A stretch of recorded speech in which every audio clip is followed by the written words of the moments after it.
I'm here in the Holy Trinity Chapel of St. David's Cathedral.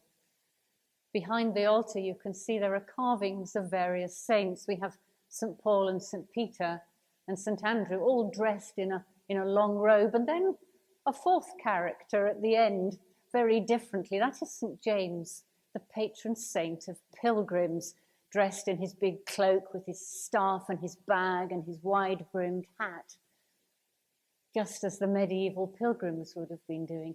I've been thinking about pilgrimage in relation to Bishop Joe's challenge that between St. David's Day and the beginning of November, we should walk the distance, 408 miles, from here, St. David's, all the way to Glasgow, where the British government will be hosting COP26, the climate change conference.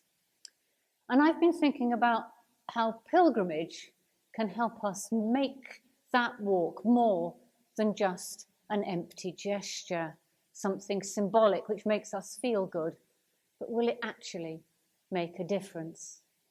What we need is to put public pressure on those who are meeting, governments and business, economic figures who meet in Glasgow, that they will understand that there is sufficient public opinion that it's worth their while taking the really difficult short-term decisions that are necessary to save our planet.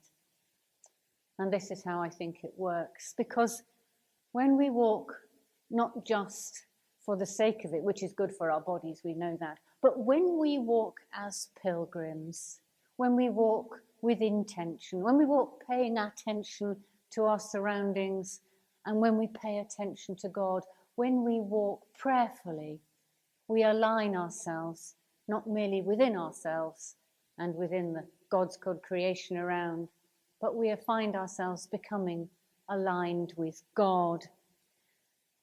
And when we find ourselves aligned with God, we are enabled to act and speak and do as God would have us act.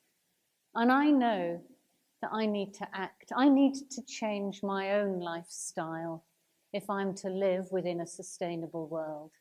But I also want to coordinate with others and have the courage to raise my voice to bring public opinion to bear. Just before the millennium, public opinion led by the churches promoted the Jubilee 2000 campaign, which pressed governments to forgive the odious debts of the poorest countries of the world. We need that same surge of public opinion so that political and business leaders meeting in Glasgow will be able to take those decisions. So then, how do I change myself?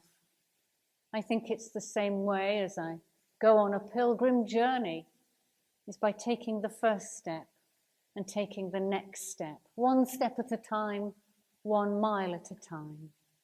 I'm trusting that as I do such things, I will find myself drawn into the perspectives of God, recalibrating my life bit by bit to make those individual changes that I must do, but also to raise my voice so that others can together, corporately, take the big changes that our world needs.